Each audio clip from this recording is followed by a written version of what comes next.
Assalamualaikum warahmatullahi wabarakatuh.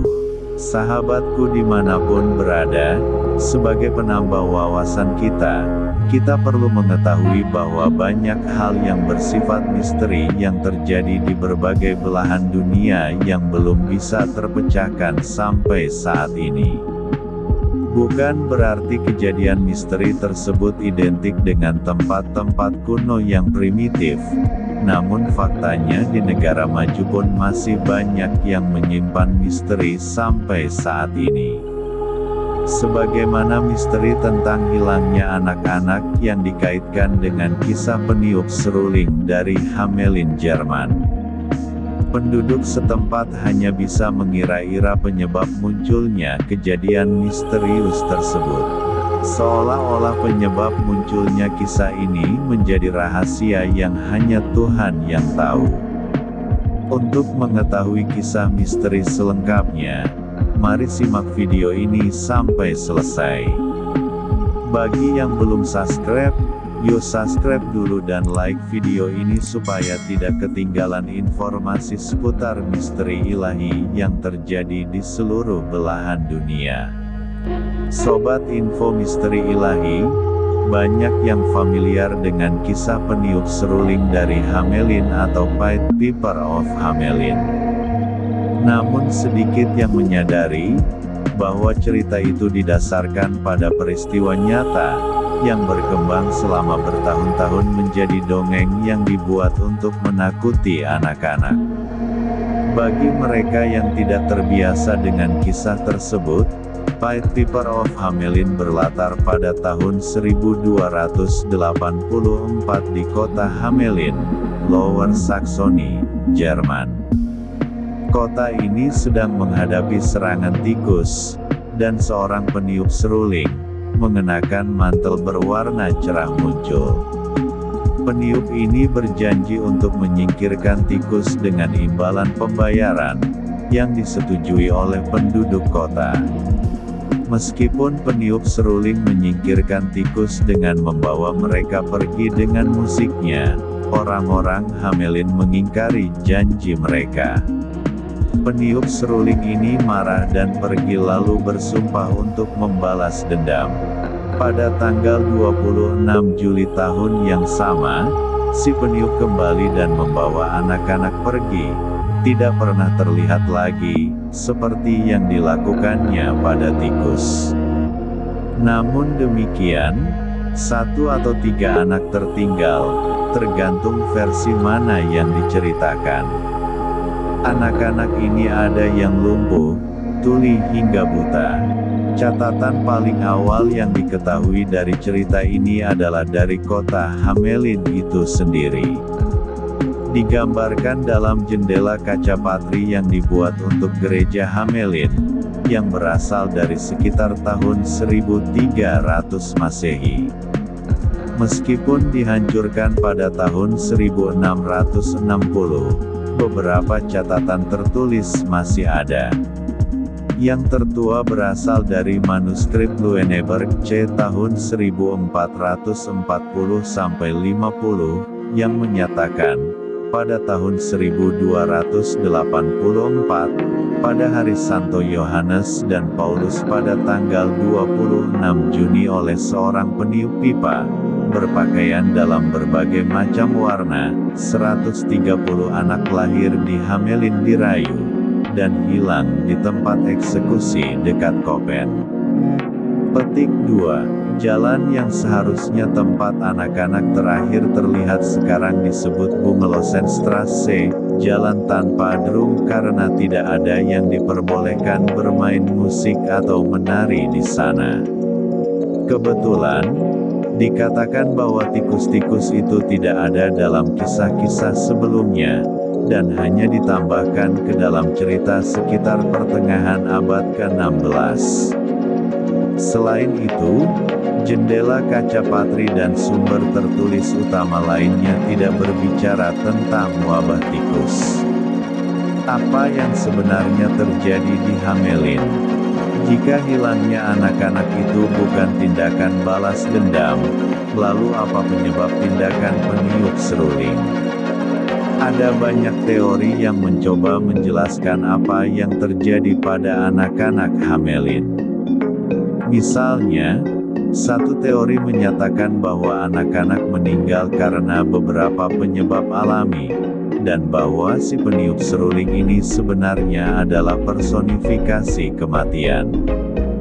Dengan mengasosiasikan tikus dengan Black Death, telah disarankan bahwa anak-anak menjadi korban wabah itu. Namun, Black Death paling parah di Eropa antara 1348 dan 1350, lebih dari setengah abad setelah peristiwa di Hamelin. Teori lain menunjukkan bahwa anak-anak sebenarnya diusir oleh orang tua mereka, karena kemiskinan ekstrim di mana mereka tinggal. Namun teori lain berspekulasi bahwa anak-anak adalah peserta dari Perang Salib Anak, yang ditakdirkan, dan mungkin berakhir di Rumania modern. Ada juga anggapan bahwa kepergian anak-anak Hamelin terkait dengan Auschwitz, di mana sejumlah orang Jerman meninggalkan rumah mereka untuk menjajah Eropa Timur. Merefleksikan hipotesis ini, Wibke Reimer, koordinator proyek di Museum Hamelin, mengatakan, dalam skenario ini Pied Piper memainkan peran sebagai pencari atau perekrut. Mereka bertanggung jawab untuk mengatur migrasi ke timur dan dikatakan mengenakan pakaian berwarna-warni dan memainkan alat musik untuk menarik perhatian para pemukim. Petik 2. Teori lain yang lebih gelap bahkan mengusulkan bahwa yang disebut peniup seruling sebenarnya adalah seorang pedofil yang merayap ke kota Hamelin untuk menculik anak-anak saat mereka tidur.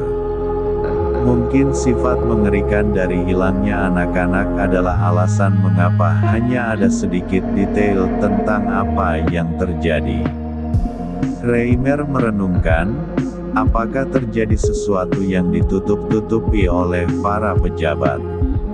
Sesuatu yang begitu traumatis sehingga ditransmisikan secara lisan begitu lama dalam ingatan kolektif kota, selama beberapa dekade dan bahkan berabad-abad.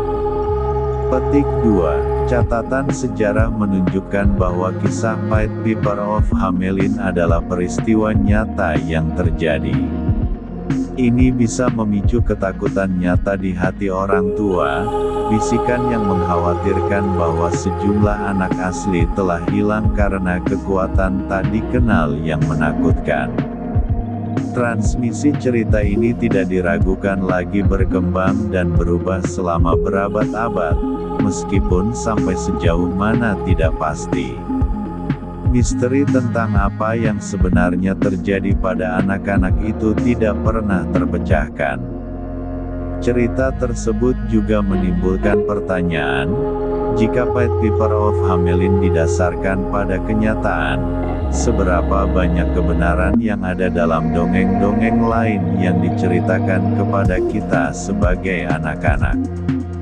Teori lain menunjukkan bahwa anak-anak sebenarnya diusir oleh orang tua mereka, karena kemiskinan ekstrim di mana mereka tinggal.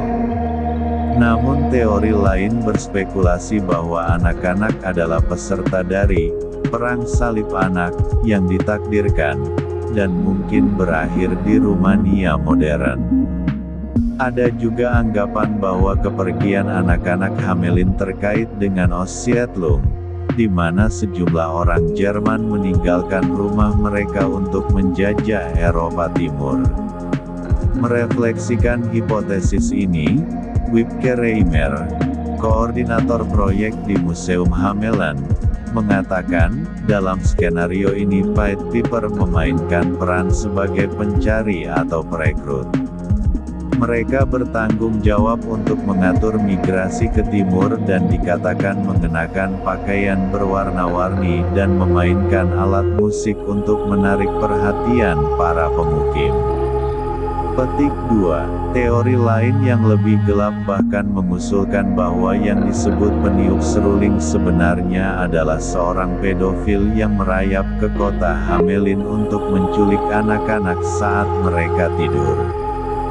Mungkin sifat mengerikan dari hilangnya anak-anak adalah alasan mengapa hanya ada sedikit detail tentang apa yang terjadi. Reimer merenungkan, apakah terjadi sesuatu yang ditutup-tutupi oleh para pejabat?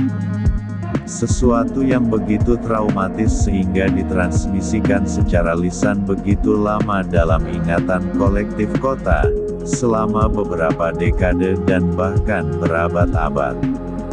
Petik 2. Catatan sejarah menunjukkan bahwa kisah Pied Piper of Hamelin adalah peristiwa nyata yang terjadi. Ini bisa memicu ketakutan nyata di hati orang tua, bisikan yang mengkhawatirkan bahwa sejumlah anak asli telah hilang karena kekuatan tak dikenal yang menakutkan. Transmisi cerita ini tidak diragukan lagi berkembang dan berubah selama berabad-abad, meskipun sampai sejauh mana tidak pasti. Misteri tentang apa yang sebenarnya terjadi pada anak-anak itu tidak pernah terpecahkan. Cerita tersebut juga menimbulkan pertanyaan, jika Pied Piper of Hamelin didasarkan pada kenyataan, seberapa banyak kebenaran yang ada dalam dongeng-dongeng lain yang diceritakan kepada kita sebagai anak-anak. Terlepas dari ada atau tidaknya fakta yang mendasari cerita tersebut, kita sebagai umat manusia yang hidup di zaman modern dengan berbagai pengetahuan dan ilmu yang kita peroleh, hendaknya lebih berhati-hati dalam bersikap. Selalu berbuat baik kepada siapapun, menepati janji kita, menerima kondisi kehidupan kita, selalu melindungi keluarga kita terutama anak kecil yang masih sangat membutuhkan perlindungan, dan hanya percaya pada satu-satunya zat yang maha mengetahui segala hal yaitu Allah Subhanahu wa Ta'ala. Wallahu a'lam bishawab. Wassalamualaikum warahmatullahi wabarakatuh.